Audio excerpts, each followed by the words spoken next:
नमस्कार दोस्तों। आज एक बहुत ही महत्वपूर्ण विषय ड्राफ्टिंग ऑफ विल के बारे में हम लोग इस वीडियो में चर्चा करेंगे।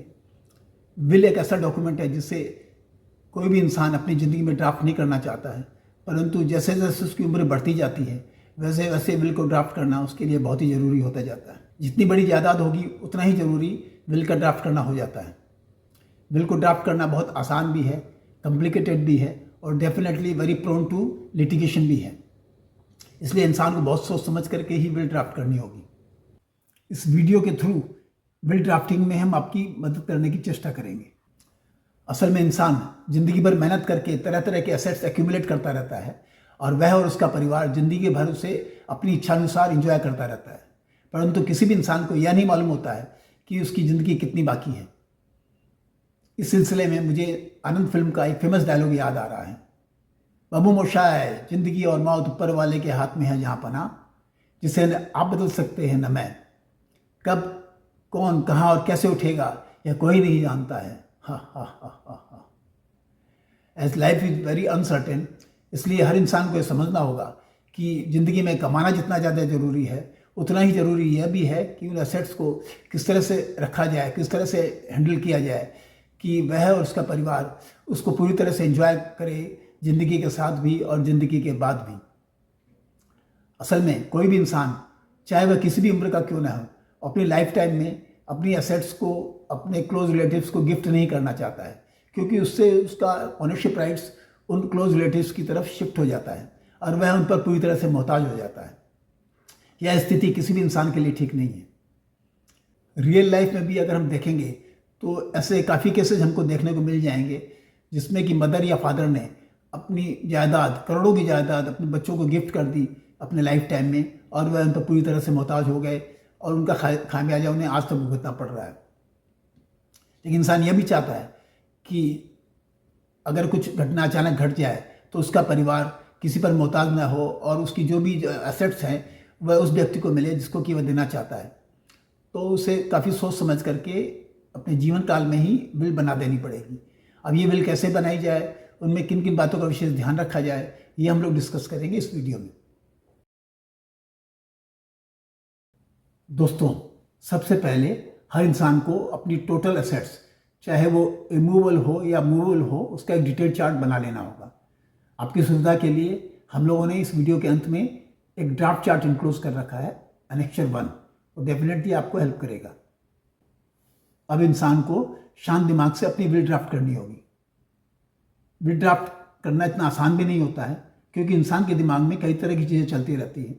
उसे अपने स्पाउस का इंटरेस्ट भी देखना होता है, उसे अपने पेरेंट्स का इंटरेस्ट भी देखना होता है, उसे अपने बच्चों का इंटरेस्ट भी देखना होता है।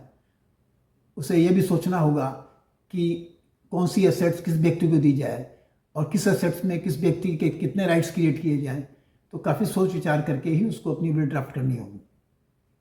अब अगर इंसान ये सोचता है कि इसकी स्पाउस काफ़ी स्ट्रॉन्ग है, समझदार है, होशियार है और उसके जाने के बाद वह सारी जिम्मेदारियां संभाल लेगी और उसको अलग से अपने बच्चों के बारे में, अपने डिपेंडेंट पेरेंट्स के बारे में सोचने की ज़रूरत नहीं है, तो वह अपनी विल में सारी एसेट्स अपने स्पाउस के नाम से कर देगा और उसके जाने के बाद सारी एसेट्स स्पाउस के नाम से ट्रांसफ़र कर दी जाएगी और उन एसेट्स पर स्पाउस का पूरा राइट्स होगा। वह उसे चाहे तो बेच भी सकते हैं, जिस तरह से चाहे उसको यूटिलाइज कर सकते हैं। उससे होने वाली सारी इनकम स्पाउस को ही मिलेगी और ये सारी एसेट्स उसकी जायदाद का हिस्सा बन जाएगी।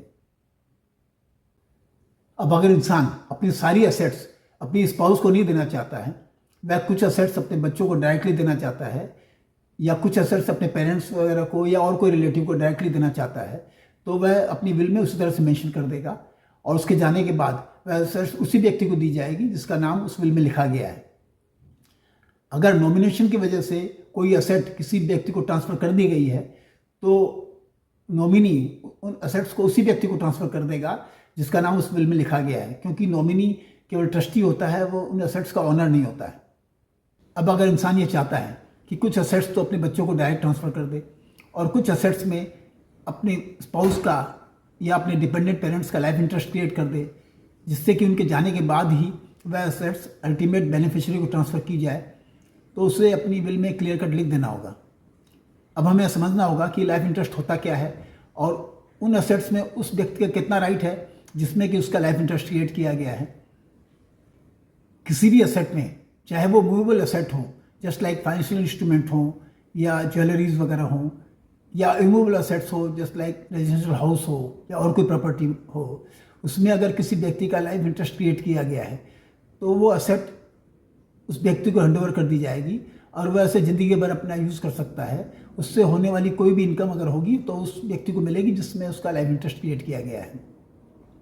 लेकिन वह व्यक्ति उन एसेट्स को बेच नहीं सकता, उसको उन एसेट्स को इंटैक्ट रखना पड़ेगा और उसकी डेथ के बाद वह एसेट उस व्यक्ति को ट्रांसफ़र कर दी जाएगी जिसका कि नाम एज ए अल्टीमेट बेनिफिशियरी इस विल में लिखा गया है।